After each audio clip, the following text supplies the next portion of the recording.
warahmatullahi wabarakatuh. Perkenalkan, nama saya Liza Andriani dari program studi Islam Berpendidikan Islam Anak Usia Dini. Bermaksud ingin mewawancarai Ibu terlebih dahulu. Pertama-tama Ibu memperkenalkan diri. Oh iya, Masya Allah, terima kasih atas kesempatan yang diberikan. Ya, nama saya Anita Rahman, SS MPD. Saya mengajar di Taman Kanak-Kanak Umega. Apa yang Ibu ketahui tentang pendidikan Islam anak usia dini? Ya, yang Ibu ketahui tentang pendidikan Islam anak usia dini itu adalah pendidikan yang diberikan kepada anak, khususnya ya karena di sini jurusan Anda itu PIAUD ya, bukan PAUD. Ya, jadi otomatis lebih spesifik kepada Islam. Jadi kalau yang Ibu ketahui tentang PIAUD itu adalah pendidikan Islam yang diberikan kepada anak sejak lahir sampai usia 6 tahun. Ya, itu yang. Bagaimana peran guru dalam menggerakkan dan mendukung pembelajaran melalui bermain? Iya, jadi guru itu sangat memiliki peran yang besar ya dalam mendukung kegiatan belajar sambil bermain. Ya, jadi kalau di anak usia dini itu ada istilah ya belajar sambil bermain, bermain seraya belajar. Jadi ketika murid itu belajar, ya kita usahakan dalam keadaan bermain, tapi bukan bermain-main. Ya, jadi belajar sambil bermain itu artinya peserta itu belajar dalam keadaan senang, ya hatinya lapang dan tidak ada paksaan. Jadi ya mereka itu ya belajar tidak dalam keadaan tertekan, ya seperti itu. Jadi guru itu harus memahami kondisi muridnya, peserta didiknya. Jadi jangan dipaksakan.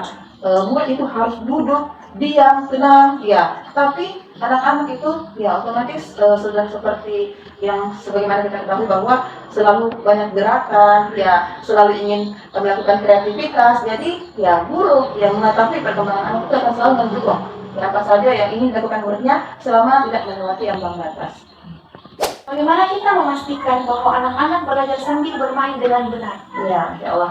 Jadi seorang guru ketika ingin memastikan peserta didiknya apakah mereka telah belajar dan bermain dengan benar, ya ketika kita berada dalam proses pembelajaran, guru harus melakukan observasi, pengamatan kepada peserta didiknya apakah mereka telah ya belajar dengan baik. Ya jangan guru itu ketika telah membagikan lembar kerjanya ditinggalkan saja. Ya, jadi kita harus memantau ya peserta didik yang ini apakah telah mengerjakan tugasnya dengan baik, yang ini bagaimana, ya sambil mereka dimotivasi, dihibur, karena terkadang dalam proses pembelajaran ada dirasa anak-anak yang setengah hati, ya sebenarnya mereka tidak ingin menyelesaikan, ya tapi kalau guru memotivasi, ya wah masya Allah bagus sekali nih gambarnya kalau diselesaikan, ya nanti guru kasih nilai yang bagus, itu bisa membuat anak termotivasi untuk menyelesaikan pekerjaannya. Jadi guru juga itu harus selalu terlihat ceria, ya kemudian juga memperlihatkan ekspresi yang baik di hadapan anak-anak sehingga anak-anak itu merasa senang dan tidak tertekan ketika belajar bersama guru. Mengapa Ibu memutuskan untuk menjadi seorang pendidik, sedangkan banyak profesi lain yang lebih menjanjikan di luar sana? Masya Allah pertanyaannya ya. Ya, kenapa saya memutuskan untuk menjadi seorang pendidik? Itu Masya Allah banyak sekali alasannya ya. Yang pertama, saya terlahir dari seorang ibu yang merupakan juga kepala sekolah Taman Kanak-Kanak. Kemudian kakek saya juga kepala sekolah SD. Ya, kemudian juga kebetulan setelah menempuh perkuliahan ya S1 itu saya mengambil angka 4. Ya, otomatis saya memiliki peluang untuk menjadi seorang guru.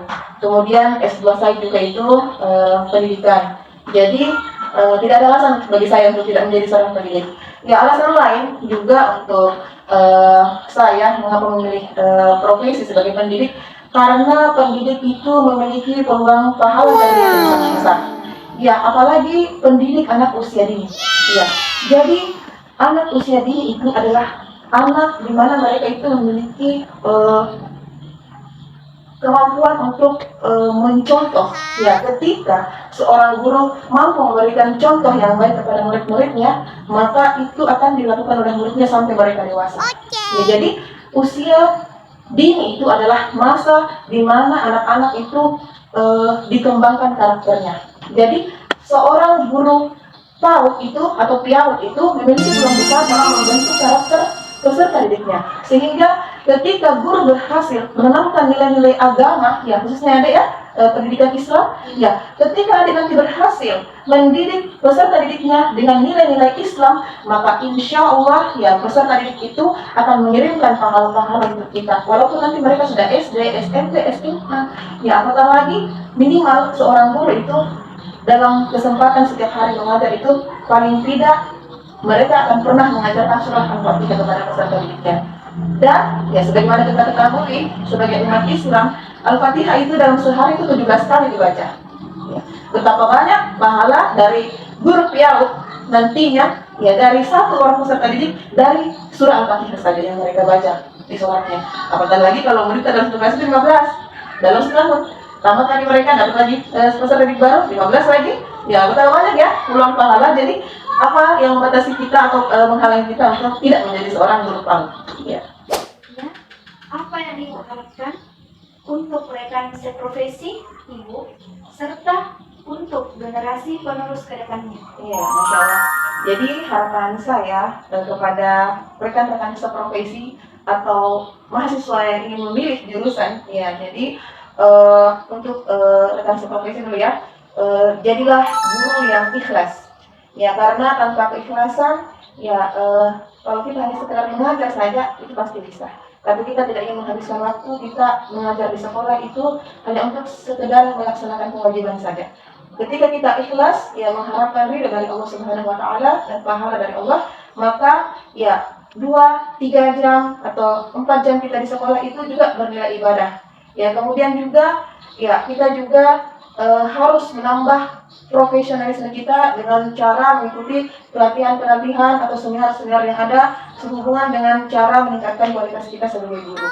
Ya kemudian juga harapan saya untuk generasi ke depan itu ya ketika kita sudah bulat untuk memiliki untuk memilih jurusan PIAUD atau jurusan PAUD, ya mari kita membulatkan tekad kita untuk semata-mata bagaimana kita bisa membentuk karakter anak usia dini sehingga ya akan lahir para generasi penerus bangsa yang insya Allah menjadi pemimpin-pemimpin yang jujur, adil, dan bijaksana.